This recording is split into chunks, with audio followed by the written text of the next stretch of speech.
What's up, Graham? It's Guys here. So the housing market has taken yet another unexpected turn because now you're officially able to buy a home for 1% down. That's right, this Phoenix Charmer could be all yours for less than $5,000. Or if you like turtles, you could move right in here for less than the cost of a used Chevy Impala. Okay, in all seriousness, these 1% down loans are now seemingly surging in popularity. And that begs the question, could this lead to a repeat of 2008? Are these loans going to push prices higher? And is this something that we should be worried about? After all, the housing market is apparently only a 5% decline away from more than 200,000 households falling into negative equity. Mortgage rates are currently sitting at their highest level in 23 years, and several markets are continuing to get more expensive. That's why we got to discuss precisely what's happening, why these 1% down loans are not exactly as they seem, and what this could mean for the entire housing market, since I have a feeling that most people never actually read the fine print, and there are quite a few details in this that nobody is talking about. Although before we start, if you appreciate all the research and information that goes into making a video like this, all I ask for in return is that you hit the like button or subscribe.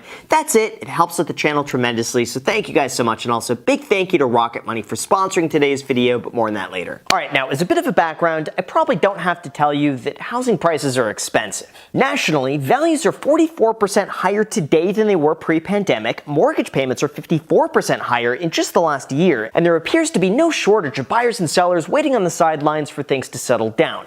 Except now there's another option, and that's to buy a home for 1% down. That's right, Zillow has just unveiled their latest mortgage product aimed at helping undersupported Americans realize their dream of homeownership. And if this sounds interesting or confusing, here's how it works. Normally when you buy a home, you're required to put down anywhere between 3.5% to 20% of the purchase price, depending on the loan, and then the bank will lend you the rest. This means on a $350,000 home, you'd need to come out of pocket anywhere between $12,000 to $70,000 at minimum just to be able to close, which is a lot of money for people to save.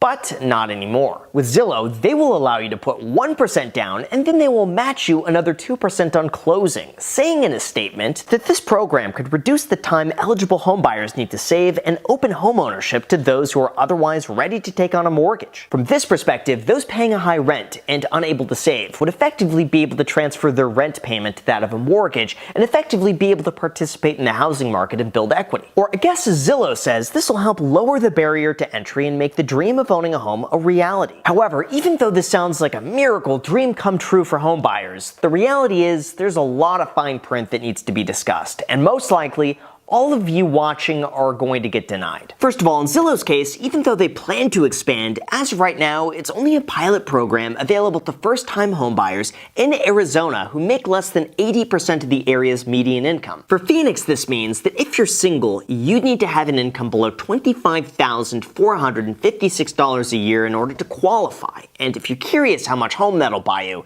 you're going to want to listen to this. Assuming you have no other debt, most lenders would allow you to spend up to $933 a month on housing, which at a 7% interest rate and $100 HOA qualifies you to buy a home that's worth no more than, wait for it, $110,000. That means in Phoenix, you have a whopping 2 options to choose from. Take your pick between this 1-bedroom, 1-bathroom condo for $103,000 or this 1-bedroom, 1-bathroom for $98,500. That's it. Of course, for full disclosure, this example only applies to the median income of a single filer, and if you include a full household, which usually includes a married couple or family, the median income jumps to $99,000, which would allow a buyer to qualify for a home around the $275,000 price point. So how does this work exactly? Well, Zillow uses local first-time home buyer grants to help give you money up front upon closing, and then most likely Zillow could make a small profit in exchange for putting the loan together. Now, when it comes to my own thoughts on this, don't get the wrong idea, because I'm not against it, especially when these loans are offered to people who ordinarily would be getting nothing.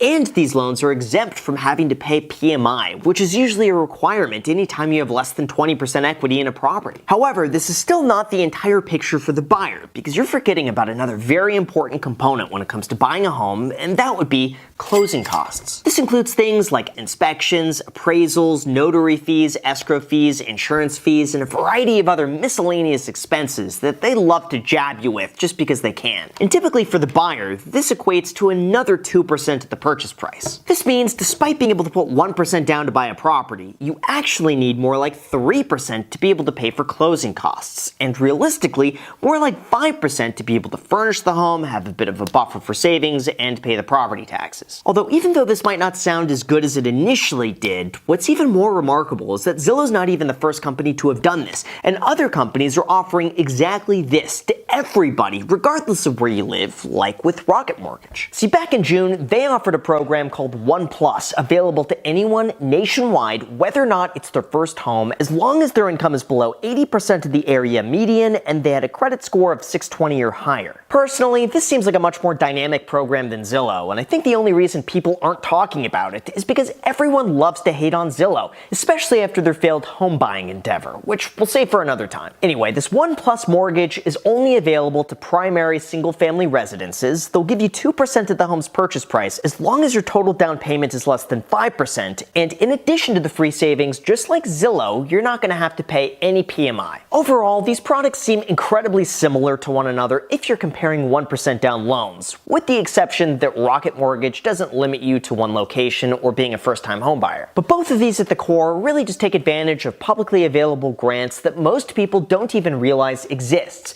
including some other options that take it a step further with no money down. Let me explain. In terms of these mysterious no money down loans and the future of the housing market, most people have entirely forgotten that these have been an option already for over a year, and it originates from none other than Bank of America. See, this was launched as a pilot program for first-time home buyers to help underserved neighborhoods in Charlotte, Dallas, Detroit, Los Angeles, and Miami. This would allow individuals and families to obtain an affordable loan with no money down, no closing costs, no PMI, and even more remarkable, but no minimum credit score. Now, even though these loans are intended to help underserved minority neighborhoods, eligibility is based entirely on income and the home's location, with prospective buyers being required to complete a homebuyer certification course prior to applying. On top of that, even though it's technically a no money down loan, according to Bank of America, the company will make a down payment for the client in the form of a grant up to $15,000, giving them immediate home equity. That way, they're not buying a $400,000 home for a $400,000 loan, and the moment they close, they instantly have $15,000 worth of equity just in case the market begins to fall. Although in terms of my own thoughts on this, as well as the future of the housing market,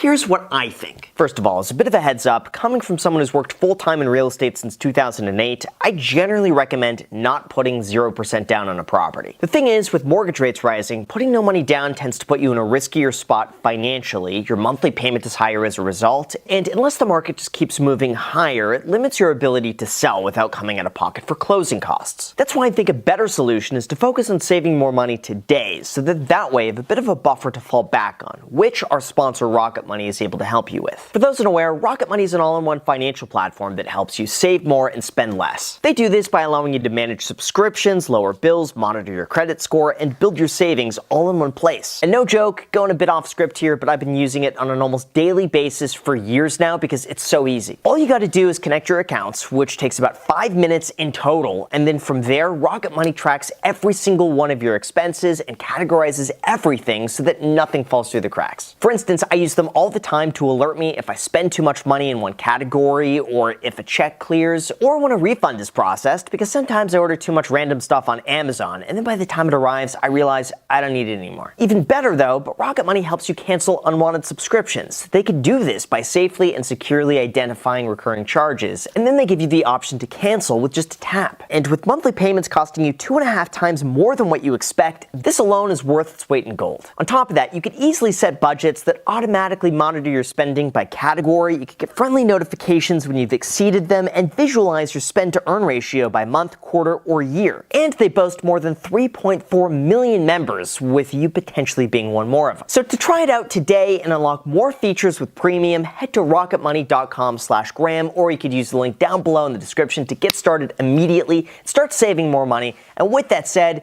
let's get back to the video. All right, now in terms of the impact that low or no money down loans could have on the market, realistically, I just don't think there's going to be much of an effect. For instance, I think it's easy for people to have this narrative that banks are running out of borrowers to lend money to, so they're lowering requirements so they could issue more loans and make more money. And sure, I bet there's some aspect of this that has to be profitable for the bank in order for them to want to do this. But I think it's very important to mention that these programs have been out there and running for quite some time. They just don't get advertised or talked about because they're not Zillow that everyone loves to hate on. For example, Legacy Home Loans offered eligible candidates in 6 US cities to pay 1% down with a free appraisal, free home warranty program, home buying counseling, and financial assistance with closing costs. State Employees Credit Union also offered this in North Carolina with 100% financing, no money down without any PMI. USDA loans offered something similar for buyers who want to put no money down. FHA loans have required 3.5% down with FICO scores as low as 580, and VA loans require no money down as long as the appraisal doesn't come in lower than the asking price. Honestly, the biggest issue that I see with all of this is that offering no money down loans at a time where median prices and mortgage rates are at their highest exposes the buyer to a lot of risk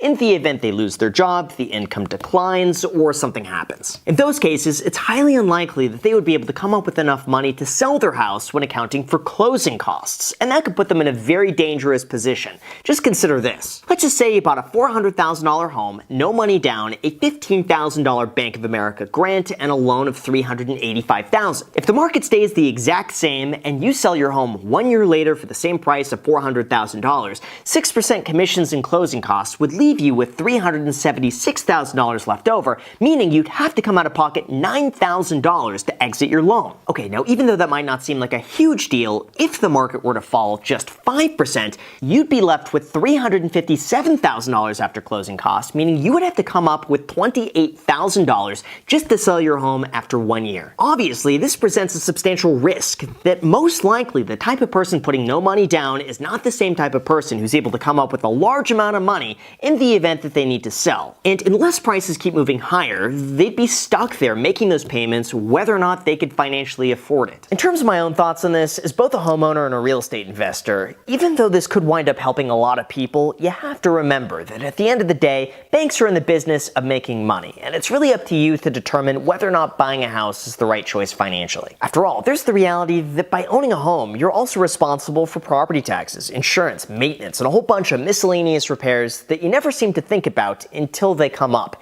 And all of that needs to be considered, especially when a recent study found that renting is the cheaper option in all but 4 major US cities. Now, on a positive side, I do think these loans are incredibly helpful for those who have a stable income, are spending too much of their money on rent, are unable to save extra money, and know that they intend to live in the same place for more than 10 years. Under those circumstances, I think 1% down mortgages are fantastic, and if the choice is between spending $1,200 a month on rent or $1,200 a month on a mortgage, long term, I think the mortgage is going to win. But short term, we have to acknowledge that anything can happen, and sometimes it's worth paying the premium of rent just to have the flexibility of being able to downsize or move in the event something happens. Separate from that, there's also the concern that the housing market may soon start to fall, and according to the data, it's not out of the realm of possibility. Morgan Stanley, for instance, believes that home prices will begin to decline next year after remaining relatively flat in 2023. And by flat, I mean that national prices are only up 1.2% from a year ago. In this case, though, their version of home prices dropping is only a 2% decline throughout the entire year. So if the prediction comes true,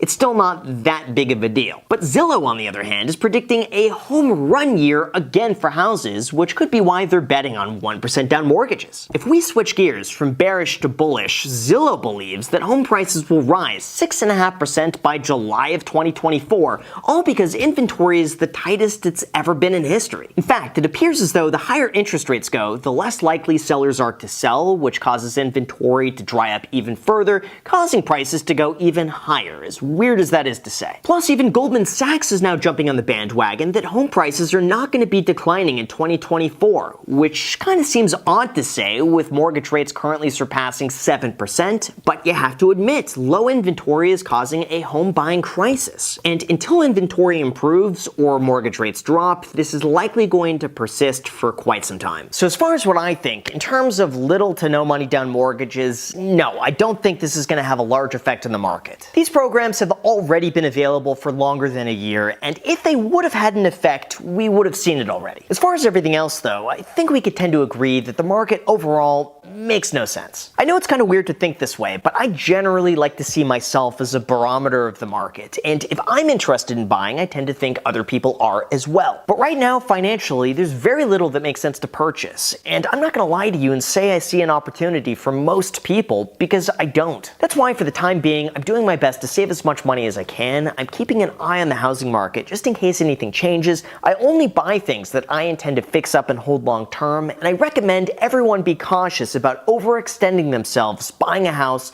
just because you're able to qualify for the loan. So with that said, you guys, thank you so much for watching. As always, feel free to add me on Snapchat and Instagram, and don't forget that you can get some free stocks worth all the way up to a few $1,000s when you make a deposit using a paid affiliate link down below in the description. Enjoy, let me know which stocks you get. Thank you so much for watching, and until next time.